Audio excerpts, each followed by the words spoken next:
The text came on a Wednesday morning while I was in a meeting. I felt my phone vibrate twice, glanced down and saw my brother's name. I left it unread until the meeting ended, which took 40 minutes, and by the time I opened it the words had not changed, but somehow they still managed to land wrong. Hey. About the reunion. We think it's better if you don't come this year. It's complicated. Hope you understand. That was it. No phone call.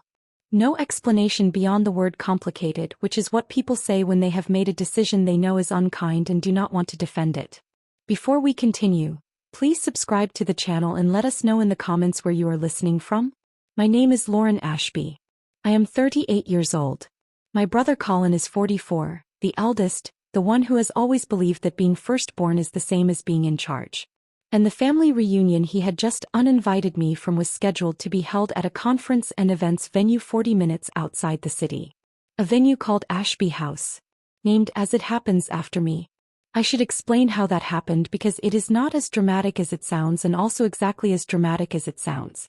6 years ago I left a career in corporate events management with a reasonable amount of savings, an unreasonable amount of industry knowledge, and a very clear idea of what a mid-sized events venue in the right location could become if it was run by someone who actually understood what clients needed. I had spent 12 years watching venues get the details wrong. The lighting, the flow, the way a room feels at 7 in the evening versus noon, the difference between a space that makes people want to stay and one that makes them check their watches. I found the property through a contact. Old building, good bones, terrible management, owners ready to sell. I spent 4 months negotiating. I spent another 8 months renovating. I named it Ashby House because my grandmother's maiden name was Ashby and because I liked the way it sounded, solid, established, like it had been there longer than it had. It opened 5 years ago. It took 2 years to become profitable and 3 to become the kind of place people drove 40 minutes to book for weddings and corporate retreats and, as it turned out, family reunions. Colin had booked it 8 months earlier. I know this because my events coordinator Priya had taken the booking, processed the deposit, and sent the confirmation without either of us connecting the last name, which is not unusual. Ashby is the venue name, not prominently my surname in the booking materials. When I realized 3 months before the reunion date that my family had booked my venue for an event I was apparently no longer invited to, I sat with that information for a long time before deciding what to do with it. I decided to do nothing. For now. Colin and I have a history that is too long to fully explain and too relevant to skip entirely. We grew up in the same house with the same parents and somehow arrived at adulthood as people who made each other feel like strangers at a party neither wanted to attend. He is organized, decisive, and operates on a set of family rules he has never written down but enforces with the consistency of someone who has. I am, in his accounting, the disruptive one. The one who left the stable career, who didn't marry the right person at the right time, who makes decisions that don't fit the pattern he has decided the family should follow.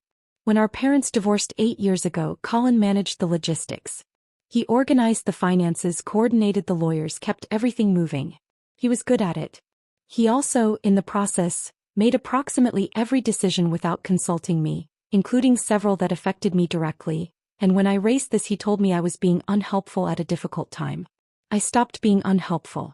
I also stopped being particularly present. The reunion was his idea. A reset he had announced in the family group chat 8 months ago. A chance to reconnect. Everyone was expected to attend. Everyone, it turned out, except me. I called my sister-in-law Meg the day after the text, because Meg is married to Colin but has the rare quality of being honest about him without being disloyal. What's the reason?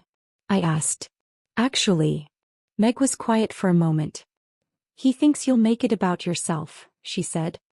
He's worried you'll, I'm quoting him, derail the tone. He's worried I'll derail the tone, I repeated. I know, she said. I told him it was unfair. I thanked her. I hung up. I sat in my office, the office inside Ashby House, overlooking the garden that had taken me 2 full seasons to get right, and I thought about my brother booking this venue, depositing money into my business account, and then sending me a 2-sentence text about being complicated. Then I called Priya in and asked her to pull up the Ashby family booking. I did not cancel their booking. I want to be clear about that because it is the thing people assume when they hear this story. What I did was simpler and, I think, more honest. I called Colin.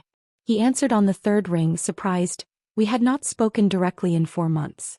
I told him I had received his text. He said he was glad I understood. I told him I didn't particularly, but that I respected his decision. Then I told him that Ashby House, where the reunion was booked, was my venue. That I owned it. That his deposit had been sitting in my business account for 8 months. The silence that followed was the longest I have ever heard from my brother, who is not a man who is often without words. "That's your place," he finally said. Not a question. "It has been for 5 years, I said. Another silence. "I didn't know," he said. "I know you didn't," I said. "I'm not calling to cancel anything. The booking stands.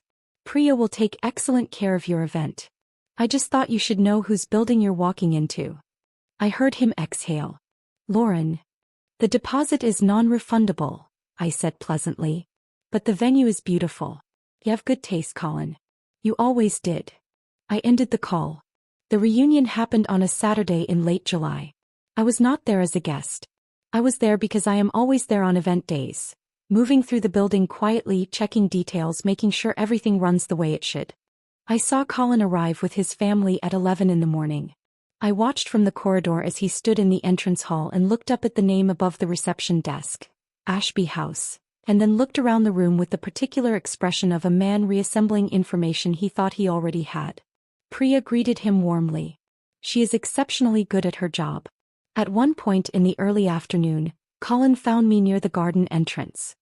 He had a glass of water in his hand and the look of someone who had been rehearsing something. "This is really something," he said. "Meaning the venue." "Thank you," I said. "Meaning it." He looked at me. "I should have called instead of texted." "Yes," I said. "You should have." I handled it badly. I did not disagree. I also did not perform forgiveness I hadn't fully reached yet, because I have learned that premature forgiveness is just another way of making someone else comfortable at your own expense. "The garden looked good this summer," I said instead. "We replanted the east border in May." He looked out at it. "It's beautiful," he said. We stood there for a moment side by side in the building I had built and named and made into something real, and I thought about all the versions of this conversation we might have had over the years if either of us had been slightly different. Maybe someday we will have them. I am not opposed to the possibility. What I know is this. I did not need Colin's permission to build something. I did not need his invitation to matter. And I did not need his apology to walk through my own front door. The reunion ended at 6. The team cleared the room efficiently. Priya locked up at 7. I stayed until 8 the way I always do, walking the building alone after everyone has left. Checking windows, adjusting chairs, making sure everything is ready for whatever comes next. It is my favorite part of any event day. The building quiet, the work done, the space entirely mine. It has always been entirely mine. Colin just needed 40 minutes outside the city and a name above a door to finally understand that.